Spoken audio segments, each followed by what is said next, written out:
Hi guys, it's Haps, and in today's video, I'm going to introduce you to a new series to the channel. But before I get into it, we obviously have a couple of series already. We've got the weekly series where I take on the most recent weekly packs and try and get 10 wins. We've got a series that started actually only a couple of days ago now called Sniper Sunday, which I'm super excited about, where I'll be uploading sniper builds every Sunday purely because they're so fun to play and great fun to watch. We also have, I guess it's not really a set series, but every week in the Discord I set a weekly challenge using Grounded Sap's Team Randomizer. If you want more information on that, rather than bore you now, I'll link a video and I'll link the Discord in the description below. But this series is going to be a little bit different.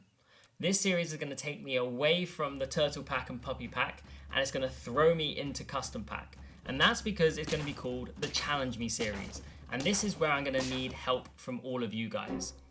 I'm going to be scouring through YouTube comments, both past, present, and future, and I'll be creating a list of all the teams that you guys want to see. And I will be trying to recreate them and try and get 10 wins in the arena, and then they'll hopefully then feature in future episodes of this series. But to kick this series off, I want to bring your attention to the first comment, and that is from Jacob. Now Jacob wrote, do you have any runs with from left to right, level 3 mushroom seagull, any, which I presume is any pet, tiger, snake, mushroom octopus. As long as nothing important dies to snipes, you get a bare minimum of 16 rocks thrown. Now that sounds like my type of build, but before I dive straight in, I would need to create a custom pack. Now, just looking at the build itself, it requires 3 tier 6s at least. And that any pet could also be a tier 6. So it's a pretty late game build. So my best bet, I felt, was to use the Emperor Tamarin. As you'll see now, if we switch back to gameplay, you'll see that I've just picked up the Emperor Tamarin. Now, the idea is that I want to be scaling and leveling as quickly as possible. So I basically filled this pack with pets like the blobfish to pill, clownfish for scaling, crow for the chocolate. Basically anything that can allow me to scale the tamarin quickly and also level the tamarin quickly. So in this instance, I actually made a small little mistake. I was supposed to have sold the duck before I bought the tamarin just to get the extra health stats on the tamarin. But actually I think it works out better that I didn't, because the duck was actually quite strong and it's probably kept me in the game. We level into the moose here, which on the face of it is a really good scaler. However, I am constantly looking for ways in which to level this tamarin. So I'd rather actually roll through the shop to try and find more chocolate, more crows, more blobfish, more pills, which means that I don't want to be freezing the shop up. So I pick it up because it's scaling, but ideally I would have preferred a monkey. I would normally have preferred maybe a Siberian husky for the whole team, but it's already got some food on it, so the husky wouldn't necessarily apply scaling to the pet that I actually wanted the scaling to be on, and that is the tamarin. So we pick up the crow here because we're able to sell the crow for the chocolate, and again, ultimately we want to try and get this tamarin leveled to level 3 for turn 10, turn 9, turn 10, turn 11, just so that we can level into a tier 6 pet.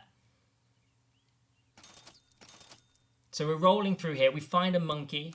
At this point I think it's appropriate to sell the crow, buy the chocolate, buy the monkey, and this is where I make a mistake, because I was supposed to sell the moose here, buy the chocolate, level into, well, hopefully something, or buy the double monkey.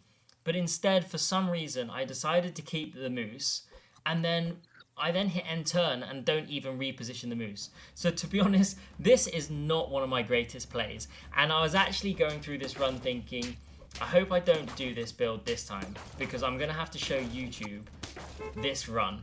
And by the fact that you're actually seeing this run, it means that I do go on to complete the challenge. But we level into the tamarin here, and we were hoping for an octopus, but bingo, we roll straight into the octopus. Now, the octopus is the ideal pet because this is going to be our carry, and we want to apply all the stats from that tamarin onto the octopus. But also, the comment allows me any pet of my choice.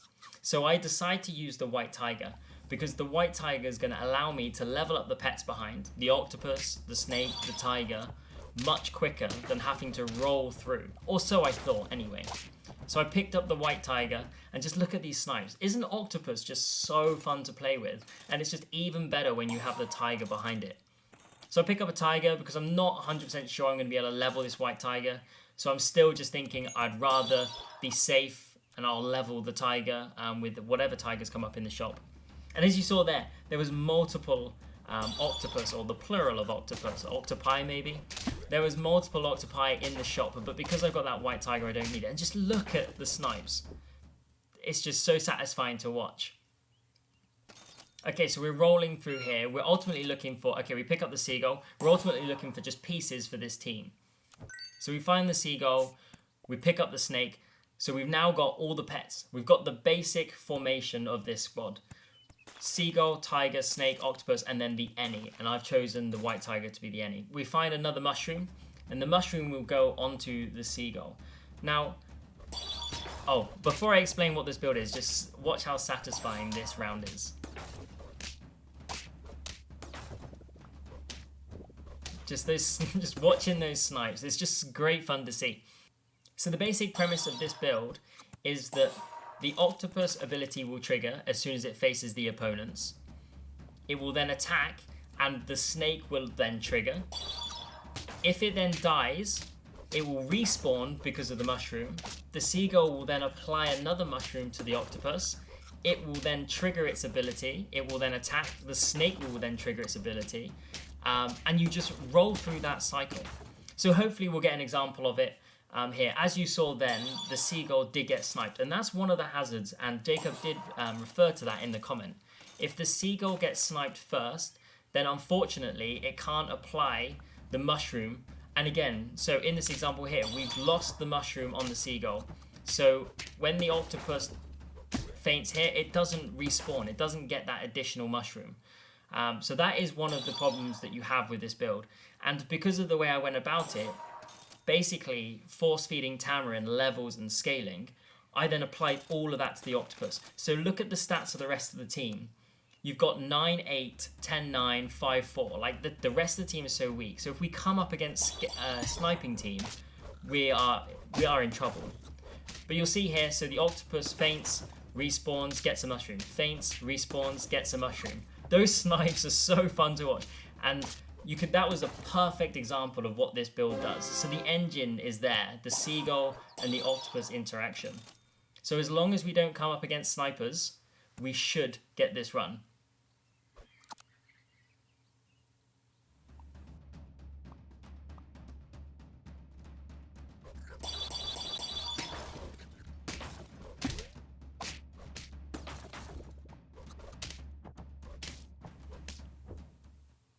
With that win, it does conclude our first episode to the new Challenge Me series. Big shout out to Jacob for the suggestion. This was so much fun. I really enjoyed this one. If you have any ideas or teams you want to see, please drop them in the comments. But thank you so much for watching, and I'll catch you in the next one.